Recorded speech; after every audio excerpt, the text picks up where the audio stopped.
There has always been a lot of talk about Einstein's life, and of course there still is.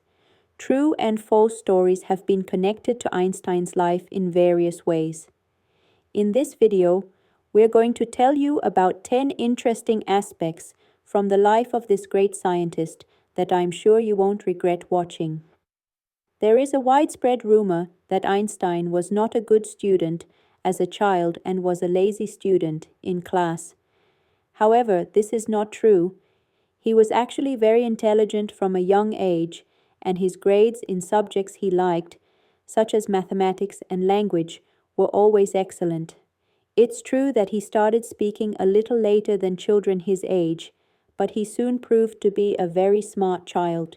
Even during his early childhood, his family knew he was far ahead of his peers in school, and so they would get him books meant for older children. Einstein's interest in physics and the universe first appeared when he was around 4 or 5 years old. He became fascinated with a compass his father had given him as a gift. He thought there must be some magical force behind the compass that made the needle move, and from that moment on, he pursued the discovery of this magic. Even in old age, Einstein wrote that he still remembered how deeply and lastingly the compass affected him. As you know, Einstein is the discoverer of the most famous formula in physics.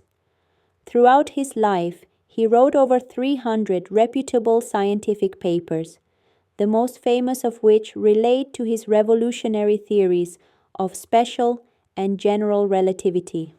These two theories are considered the greatest achievements in 20th century physics. Interestingly, at the time, there were no tools available to experimentally test or prove Einstein's theories. Einstein himself relied on thought experiments. He would close his eyes, imagine everything in his mind, and using this method, he was able to reach major conclusions and explain them to others. One famous example of a thought experiment is the story of the twin brothers. One brother becomes an astronaut and travels in a spaceship near the speed of light, while the other remains on Earth. When the astronaut returns after many years, he finds that his brother on Earth has aged significantly, while he himself has stayed young, as very little time has passed for him. As we said, Einstein's theories of relativity are regarded as the greatest achievements of 20th century physics. But interestingly, the Nobel Prize that Einstein received was not for his theories of relativity. Einstein's Nobel Prize was awarded for proving the particle nature of light through the photoelectric effect experiment. Even more interestingly, the device Einstein used to prove his theory was designed by his enemy, Philip Lenard, a scientist who was strongly anti-Semitic. Lenard hated Einstein so much that he referred to Einstein's theories, which were being taught as modern physics, as Jewish physics. When the Nazi Party came to power in Germany, teaching modern physics, what the Nazis called Jewish physics, was banned in universities. At that time, the Nazis collected and burned books written by Jewish scientists like Einstein and Freud, during the infamous book-burning night organized by Goebbels, the mastermind of Nazi propaganda.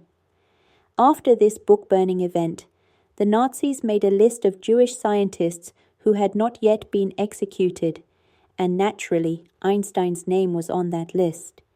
They even put a $5,000 bounty on his head. Einstein emigrated to America and successfully escaped the Nazis. In an interview in America, Einstein said about the Nazis, "They fear nothing more in the world than the influence of men who are intellectually independent." Although Einstein's parents were Jewish, Einstein himself did not consider himself a religious Jew. He did not believe in anthropomorphic gods and leaned more toward pantheistic beliefs. Pantheism is the belief that God is the sum of everything, that the laws of nature and the universe itself are essentially God. Pantheism holds that God is everything and everything is God. Einstein is one of the most famous pantheists in the world, alongside philosophers like Spinoza, who was one of the leading figures of this school of thought. In addition to Einstein's genius, what made him unforgettable was his unique lifestyle and appearance. His messy hair, oversized clothes, and his strange resistance to wearing socks were all part of his distinctive style. He said that socks were useless because they always developed holes. Many of his students said that when Einstein passed by, a trail of his pipe smoke would remain in the air. His pipe was an inseparable part of his style. In fact, Einstein also enjoyed good cigarettes and fine alcohol. Among hobbies, he preferred fishing, and whenever his mind became too tired from work, he would play the violin for relaxation. Another interesting fact is that Einstein often couldn't remember his friends' names and was very bad at memorizing names and phone numbers. Today, some research shows that when the brain is overloaded with information, it tends to prioritize and discard data it considers less important to reduce its consumption. That's why people who work heavily with their minds may struggle with remembering names and numbers.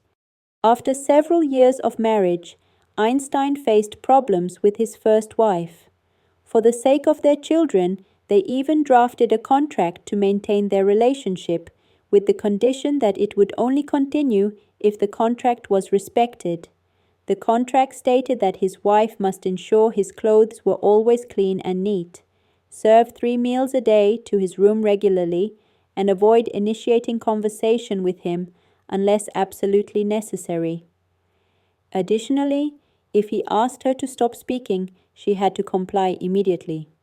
Despite these efforts, their marriage eventually ended in divorce, and later, Einstein married his cousin Elsa, with whom he had already had a relationship before marrying. Besides these 2 wives, Einstein also had other relationships, which we won't delve into here. After the death of the first president of Israel, the Israeli government offered Einstein the presidency. He was considered the most famous living Jew at the time. Einstein politely declined, saying he lacked the natural ability and experience to deal with people and persuade them, and that he was too old for such a responsibility. He was right, as 3 years after the offer, Einstein passed away due to illness. In the final years of his life, Einstein was deeply saddened, knowing that his discoveries and formulas had paved the way for the development of the atomic bomb. Although he never directly participated in its creation, he was a committed pacifist. His dream was to establish a world organization stronger than any individual government, one that could, with the consultation and approval of the majority of its members, take military action whenever necessary. Einstein passed away in America at the age of 76. When his body was taken for an autopsy, a pathologist from Princeton University stole Einstein's brain for research purposes.